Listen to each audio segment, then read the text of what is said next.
Subhanahu wa Ta'ala mengutus para nabi untuk memberitahu perkara ini kepada manusia. Bahwa kita ini jangan yakin, jangan terkesan dengan asbab zahiriyah, tapi harus yakin dan terkesan dengan asbab ghaibiyah.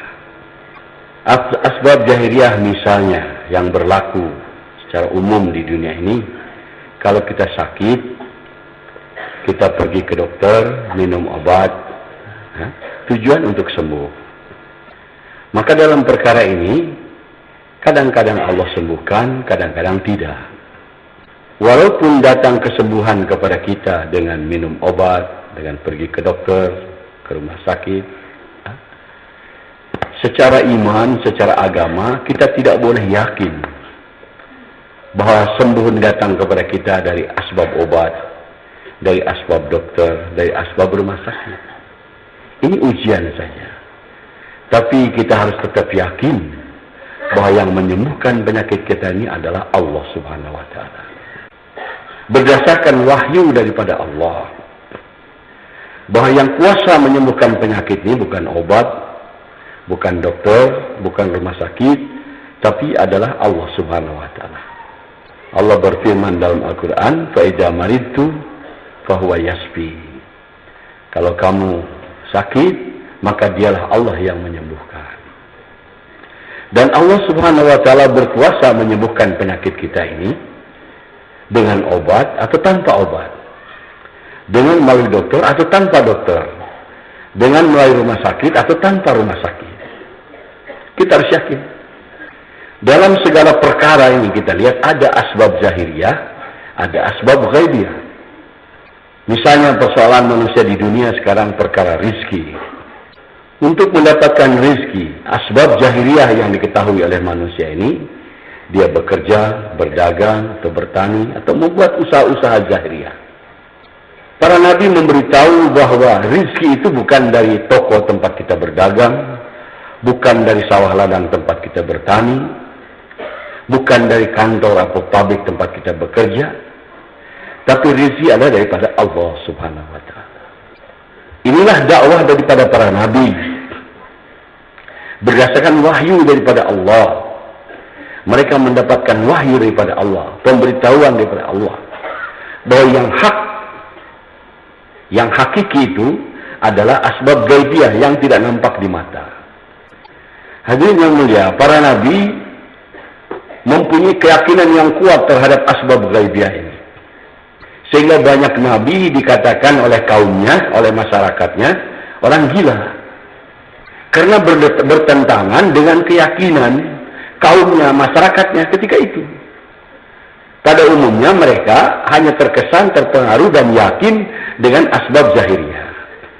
Kalau kita katakan rezeki itu daripada Allah, dia bilang betul daripada Allah. Tapi kalau nggak kerja bagaimana? Nggak dagang bagaimana? Sebab mereka sudah terpengaruh dengan asbab zahiriyah. Dari kecil sudah nampak. Kita dari kecil sudah dipengaruhi. Dan ini dianggap semacam ilmu. Kalau kita punya uang, ingin apa-apa kita bisa beli dengan uang itu. Baju kita pakai, boleh kita beli. Makanan yang kita makan, boleh kita beli. Itu asbab zahiriyah. Asbab zahiriyah nampaknya uang yang mendatangkan benda-benda itu kepada kita. Tapi sebetulnya secara hakiki, secara sebenarnya, baju yang kita pakai daripada Allah, makanan yang kita makan daripada Allah, apa yang ada pada kita semua daripada Allah Subhanahu wa Ta'ala. Sehingga Nabi Isa mengatakan, sikap kita kepada Allah itu seperti sikap anak kecil kepada bapaknya. Anak kecil kalau ditanya, dari mana kamu dapat baju? Dari bapak. Dari mana kamu makan? Dari bapak. Dari mana kamu pakai sepatu? Dari bapak. Di mana kamu tinggal? Di rumah bapak. Nampaknya di anak kecil tahunya bapaknya. Begitulah kita sikap kepada Allah. Apa yang ada pada kita nih? Baju dari Allah, makanan daripada Allah, rumah tempat kita tinggal daripada Allah. Demikian juga kalau anak kecil tadi mengadakan perjalanan, diajak oleh ayahnya untuk berjalan. Misalnya dari Jakarta ke Surabaya diajak oleh ayahnya. Dia cerita sama kawannya, saya besok diajak ayah ke Surabaya. Kawannya bertanya, kamu punya duit nggak? Dia bilang, ada ayah saya. Bagaimana kamu beli tiket kereta api? Ada ayah saya. Bagaimana kamu makan di sana? Ada ayah saya. Kamu belum pernah ke Surabaya, barangkali sesat di sana? Dia bilang, ada ayah saya. Begitulah kita harus yakin kepada Allah seperti itu. Bukan yakin dengan uang yang ada pada kita, tapi yakin kepada Allah. Hapuskan keyakinan kepada asbab. Ini makna daripada, di antara makna daripada la ilaha illallah. Tinggalkan keyakinan akan asbab. Bukan meninggalkan asbab. Tinggalkan keyakinan akan asbab. Hadirin yang mulia, yakin dengan asbab zahiriyah ini adalah kebodohan. Kalau kita punya masalah, kita selesaikan dengan asbab zahiriyah saja. Walaupun mungkin masalah itu Allah selesaikan, tapi dengan ini merusak iman kita, hadirin. Iman kita jadi rusak.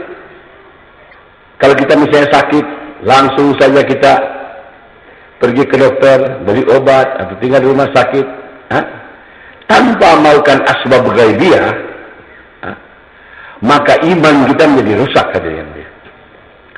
Lama-kelamaan kita akan yakin dengan asbab zahiriyah tadi. Penyakit sembuh karena obat, karena dokter yang ahli, karena rumah sakit yang bagus. Demikian hadirin yang mulia. Pada umumnya manusia di dunia ini, jangankan orang kafir, orang Islam pun mempunyai keyakinan yang salah, hadirin. Tidak yakin dengan yang ghaibiyah ini. Yakinnya dengan yang zahir. Inilah yang akan menimbulkan masalah. Akan datangkan kesusahan kepada kita dengan yakin kepada yang zahir ini. Kesusahan di dunia dan terlebih-lebih kesusahan di akhirat nanti. Maka kalau seorang mati, yang pertama ditanya oleh Allah keyakinannya. Man rabbuk? Siapa Tuhan kamu? Siapa yang memelihara kamu? Siapa yang memberikan rezeki kepada kamu? Siapa yang menyembuhkan penyakit apabila kamu sakit? Itu makna daripada rabbuk itu luas. Maka kalau orang tidak kenal dengan Allah, hanya dengan yakin dengan asbab-asbab zahiriyah, dia tidak akan bisa menjawab pertanyaan ini, hadirin. Maka dakwah para nabi terutama adalah mengenalkan Allah yang gaib dan mengenalkan ketetapan-ketetapan Allah yang gaib supaya manusia yakin. Para nabi memberitahu kepada kita, demikian juga Rasulullah sallallahu alaihi wasallam, bahwa yang benar masalah itu dapat diselesaikan dengan asbab ghaibiyah. Asbab ghaibiyah disebut asbab agama, asbabuddin. Kalau kita amalkan agama menjadi asbab menyelesaikan segala masalah-masalah. Para ulama membagi asbabnya, hadirin, kepada 3. Yang pertama disebut asbab julumat, asbab gelap. Asbab julumat, asbab gelap, seperti tadi. Kalau kita sakit, kita beli obat, atau ke dokter, atau ke rumah sakit, itu asbab gelap. Tidak pasti, mungkin sembuh, mungkin tidak. Kalau kita mau dapat rezeki, kita tunggu asbab dagang, kerja, atau tani. Ini juga asbab julumat, asbab gelap. Tidak pasti. Kita lihat kenyataan hari-hari. Tidak pasti orang dagang itu dapat rezeki. Ada juga yang rugi. Tidak pasti dengan tani tidak dapat panen. Ada juga yang gagal. Tidak pasti kalau kita kerjaan dapat gaji. Ada yang ketipu, tidak dibayar gajinya. Maka itu asbab disebut asbab gelap. Yang kedua, asbab fitrah. Asbab fitrah itu lebih kuat daripada asbab gelap. Misalnya, sudah fitrahnya api itu sifatnya membakar. Sudah fitrahnya daripada Allah. Pisau itu bisa memotong. Itu fitrah. Tetapi ini juga tidak pasti. Allah masih bisa rubah. Bisa saja api tidak bisa membakar. Allah bisa rubah. Bisa saja pisau itu tidak bisa memotong. Allah masih bisa rubah. Jadi tidak pasti. Yang pasti itu hadir adalah asbab agama. Barang siapa menjalankan agama, pasti Allah akan datangkan kehidupan yang baik kepada dia, dunia dan akhirat.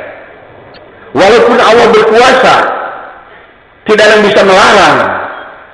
Kalau orang mengamalkan agama, Allah susahkan hidupnya, dunianya dan akhiratnya, nggak ada bilang.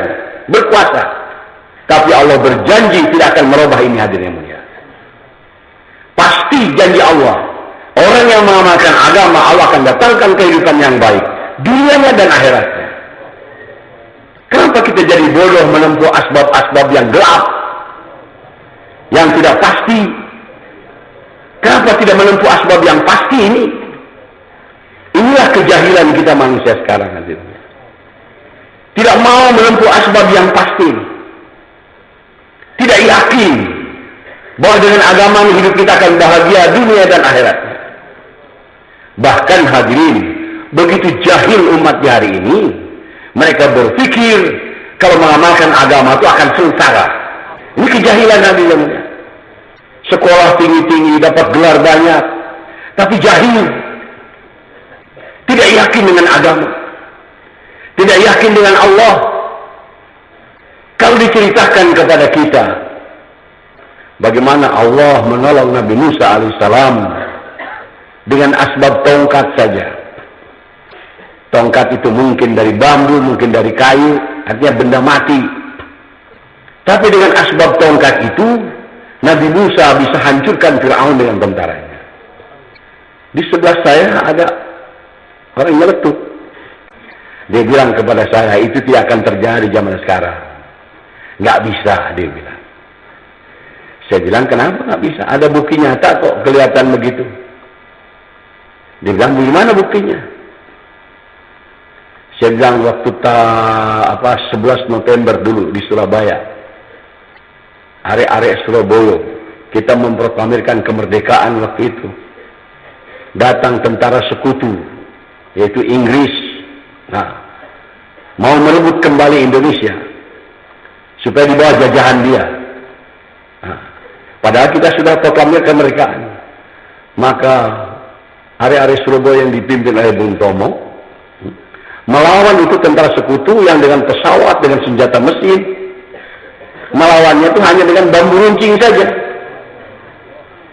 Tapi dengan teriakan Allahu Akbar. Nah, kalau menurut logika bagaimana mau menang bambu melawan pesawat mesin dari udara lagi? Nah, tapi kenyataannya kamu tidak bisa pungkiri, saya bilang itu sejarah. Nah, bagaimana kamu tidak yakin? Akhirnya dia mangut-mangut. Nah. Jadi banyak bukti-bukti bahwa pertolongan Allah itu bukan hanya kepada orang dulu saja. Orang sekarang pun sampai kiamat, kalau diamalkan agama pasti ditolong oleh Allah. Hadirin yang mulia, para nabi memberitahu perkara ini supaya manusia itu jangan celaka, jangan binasa, jangan tersiksa di akhirat nanti. Betulkan yakinnya.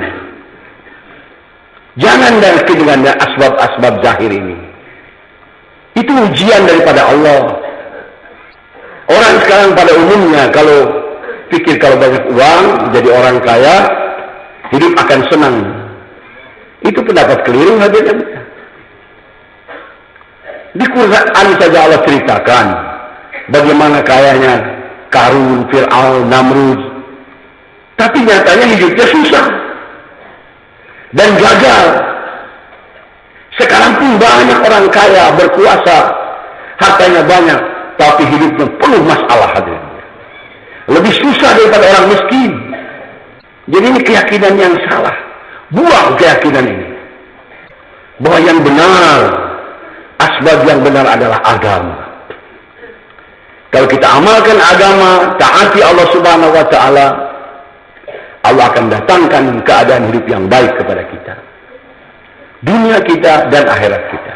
Memang hadirin yang mulia, dengan agama ini tidak langsung ada jatuh uang daripada langit misalnya.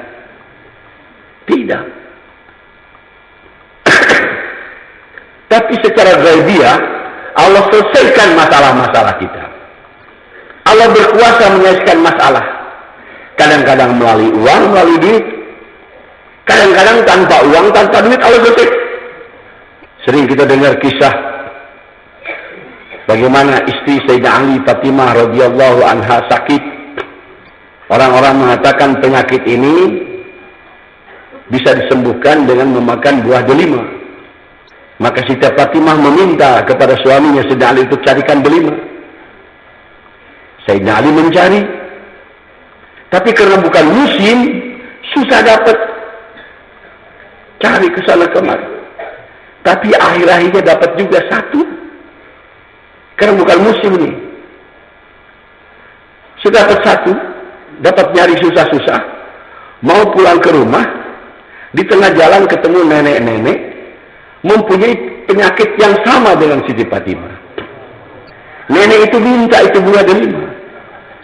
Sayyidina Ali lebih dahulukan agama. Karena kalau orang meminta itu kasih. Maka Sayyidina Ali kasih kepada nenek. Dia pulang ke rumah dengan tangan kosong. Kata Sayyidina Ali bilang sama Fatimah, maafkan saya. Sebetulnya saya nyari walaupun bukan musim dapat juga satu. Tapi di tengah jalan ada nenek-nenek sakit seperti kamu. Dia minta itu, maka saya kasih kepada nenek itu. Minta maaf, saya minta maaf. Jawab Siti Fatimah apa? Dia bilang, alhamdulillah berkat sedekah abang kepada nenek tadi, penyakit saya sembuh. Itu agama. Dengan amal yang Allah sembuhkan penyakit. Kekuatan amal menyembuhkan penyakit lebih kuat daripada obat dan dokter hadirnya. Sekarang kalau kita punya duit untuk menyembuhkan penyakit kita ini dengan obat dan dokter, andai kata itu uang buat beli obat, buat ke dokter, disedekahkan. Walaupun tidak sebesar, tidak seharga obat, tidak seharga dokter, penyakit akan lebih cepat sembuh daripada kita beli obat dan ke dokter. Sebab sedekah itu sifat penyembuhan penyakit. Ini Allah yang memberitahu melalui nabinya. Kalau orang sekarang ini yakin hadirnya mulia dengan perkara-perkara yang ditetapkan oleh Allah, maka hidup ini menjadi mudah hadirnya. Tapi kalau kita yakinnya dengan uang, masalah gampang jadi susah hadirnya mulia. Hukuman daripada Allah karena yakin dengan uang hadirnya. Karena yakin kita salah. Kerja keras untuk dapat uang banyak, akhirnya keluarkannya pun mudah juga hadirnya. Sehingga keberkahan tidak ada. Satu-satunya jalan untuk memperbaiki kehidupan ini, baik dunia maupun akhirat, adalah agama. Tidak dengan cara lain. Kalau kita abaikan agama, walaupun kita maju dalam bidang-bidang lain, kehidupan yang baik tidak akan datang kepada kita hadirnya. Allah telah contohkan di Quran, kaum Sabah maju dalam bidang pertanian, sampai subur makmur, panennya luar biasa. Tapi karena tidak mengamalkan agama, Allah hancurkan mereka hadirnya. Kaum Samud maju dalam bidang pembangunan, tapi tidak mengamalkan agama, Allah hancurkan hadirnya. Kaum Madian maju dalam bidang perdagangan, tapi tidak mau mengamalkan agama, Allah hancurkan. Kaum Ad maju dalam bidang kesehatan dan kekuatan jasad, tapi tidak mau mengamalkan agama, Allah hancurkan hadirnya. Kenapa kita tidak baca Quran dan renungi? Sekarang banyak orang sibuk dagang, ingin maju dalam dagang, agama ditinggalkan.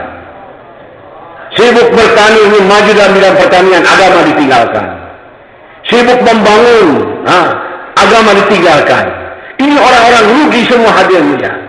Allah sudah janjikan akan dihancurkan oleh Allah Subhanahu wa taala karena jauh daripada agama.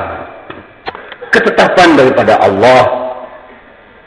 Kalau masyarakat itu taat kepada Allah, Allah akan datangkan keadaan yang baik. Ini Ini janji Allah Subhanahu wa taala.